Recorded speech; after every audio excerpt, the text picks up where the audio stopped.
Muchas gracias a todo el comité organizador del primer congreso de la Sociedad Uruguaya de Flebología y Linfología, de este simposio de insuficiencia venosa y trombosis, y especialmente al doctor Alfredo Prego, quien tuvo la deferencia de invitarme a hacer esta presentación sobre un tema tan importante, pero poco común en los congresos de flebología. En lo particular, creo que es la primera vez que veo este tema en un programa relacionado con la patología venosa más común, las varices. Hace unos 20 años se hizo una encuesta en un congreso de cirugía vascular en Francia. La pregunta era que cuántos cirujanos operaban de varices a pacientes con trombofilias conocidas. Y más del 60% respondió que preferían tratarlos de forma conservadora, es decir, que consideraban la trombofilia una contraindicación a la cirugía. Habría que preguntarse al día de hoy cuántos especialistas siguen pensando igual. Yo trabajo en el Hospital de Clínicas Caracas, que es un hospital privado, y no tengo ningún conflicto de interés con esta presentación.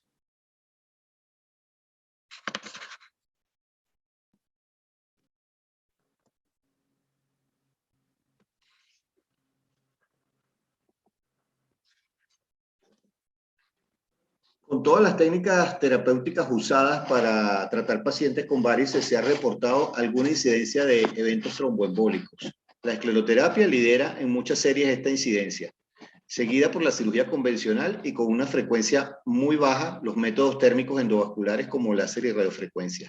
Estos son datos de población general tratada en diferentes series.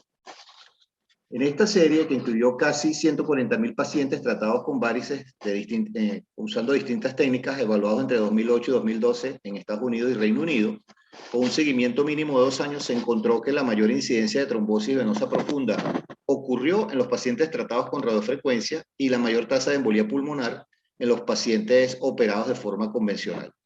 Exprofeso excluía la escleroterapia de esta lista porque muchos de estos pacientes tratados en USA se refería a escleroterapia de varices tronculares, reticulares y telangiectasia y no de safenas porque para ese momento la FDA no había autorizado la escleroterapia de safenas.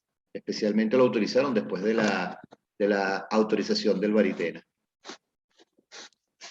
En esta misma serie, el riesgo de muerte asociado a las complicaciones tromboembólicas fue mucho mayor en los pacientes tratados con cirugía convencional o cuando se combinaban métodos de ablación o cirugía, por ejemplo, con flebectomías en el mismo procedimiento. Sabemos que hay algunos factores de riesgo predisponentes que están fuertemente asociados al riesgo tromboembólico cuando tratamos a los pacientes con varices. La edad avanzada, el diámetro de una vena superior a 12 milímetros, índice de masa corporal mayor de 35, el uso de anticonceptivos orales, la terapia de reemplazo hormonal para menopausia y el motivo de esta presentación, los pacientes con trombofilia. Y obviamente la asociación de varios de estos factores antes mencionados. Sabemos que las trombofilias condicionan trastornos de coagulación con una mayor predisposición a sufrir eventos tromboembólicos, que pueden ser hereditarios o adquiridos, con expresión homocigota o heterocigota. Esta es la lista de las trombofilias más frecuentes, más conocidas. Según el riesgo de causar eventos tromboembólicos, pueden ser de alto o bajo riesgo, siendo el síndrome antifosfolípido y la deficiencia de antitrombina 3, la antitrombina, las más graves. Y por supuesto, las formas homocigotas de mayor riesgo que las heterocigotas. El tiempo quirúrgico y el tipo de cirugía también son factores importantes a tomar en cuenta en relación al riesgo de sufrir un evento tromboembólico postoperatorio. Esto sí lo tenemos bastante claro desde hace tiempo, pero me pareció pertinente mostrar esta lámina porque los procedimientos terapéuticos venosos endovasculares suelen realizarse en tiempos breves, lo cual es beneficioso y agregan en consecuencia menos riesgo tromboembólico. ¿Cuántos pacientes portadores de trombofilia habremos tratado sin siquiera sospechar que son portadores de esa condición? Este estudio nos muestra que la prevalencia de portar una o más condiciones trombofílicas en los pacientes con úlcera venosa puede ser de hasta un 40%, una tasa que es 30 veces más alta que la de la población general. Incluso se han postulado teorías que involucran a las trombofilias como factor diferencial o predisponente que explique por qué algunos pacientes con varices hacen úlceras y otros no. Los pacientes con varices también tienen una prevalencia significativamente mayor de tener una o varias trombofilias que la población general sin enfermedad venosa. Así que muy probablemente muchos de nosotros habremos tratado pacientes con varices y portadores de alguna trombofilia sin tener ningún conocimiento de ello. Vamos a referirnos a algunas experiencias terapéuticas de pacientes con trombofilias y varices, comenzando con la escleroterapia. En este estudio prospectivo se trataron 105 pacientes, incluidos troncosafenos, varices tronculares, con poliocanolenfomia en líquido. La conclusión, aunque la casuística es pequeña, es que se puede hacer escleroterapia en general en forma segura siempre y cuando se haga la tromboprofilaxis adecuada. Como recomendaciones específicas, sugieren hacer la escleroterapia sin descontinuar la anticoagulación si el paciente la viene recibiendo, administrar heparina de bajo peso molecular por 7 días si no está anticoagulado desde antes, a dosis profilácticas en los casos de riesgo elevado y en casos de riesgo bajo y moderado, desde una sola dosis, hasta 7 días de heparina de bajo peso molecular según el contexto clínico y la historia médica.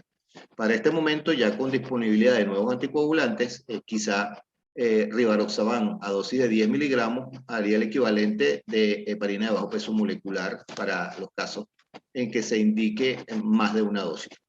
Como única contraindicación absoluta se menciona el síndrome antifosfolípido sintomático o con enfermedad de base no controlada. Yo pienso que esta misma guía de tromboprofilaxis pudiera ser perfectamente usada en los pacientes tratados con otras técnicas, pacientes con varices que tratamos de otra manera, que no sea escleroterapia. El láser endovascular también puede ser usado en forma segura para tratar pacientes varicosos con trombofilias y como dato interesante se observó en esta serie que no aumentó la incidencia de trombosis inducida por calor en estos pacientes y que a largo plazo la anticoagulación no va a afectar la tasa de cierre, que es un punto que se ha debatido desde hace algún tiempo. Cuando se asocian procedimientos, en este caso la flebectomía, como ya mencionamos, aumenta la incidencia de trombos en la pantorrilla y por supuesto de hematomas por la anticoagulación. En el caso de la radiofrecuencia no es diferente que con el láser, no hay evidencia de que esta técnica endovenosa difiere en sus resultados y en las complicaciones en los pacientes con trombofilia respecto a los de la población general, incluso en pacientes que han sufrido trombosis venosa profunda, siempre y cuando se cumpla, por supuesto, con un adecuado esquema de tromboprofilaxis. Aquí vuelvo a hacerme y hacerles la pregunta, ¿cuántos habremos operado con trombofilia sin ningún tipo de tromboprofilaxis? Y ya para concluir, las trombofilias no son contraindicaciones absolutas de tratamiento endovasculares para pacientes con varices. Hay que seleccionar bien en los casos en los cuales no haya múltiple asociación de factores de riesgo trombótico, tener presente siempre en la evaluación clínica, en la historia, aquellos datos que nos permitan sospechar trombofilia, especialmente en los casos que vienen sin ningún diagnóstico, minimizar o diferir el tiempo de flebectomía para el caso de tratamientos de pacientes con varices y trombofilias, considerar la tromboprofilaxis extendida en casos no anticoagulados con alto riesgo y quizá considerar como tromboprofilaxis de rutina, aunque sea una sola dosis, en pacientes con úlceras que son tratados con alguna de las técnicas antes descritas. Muchas gracias por la atención.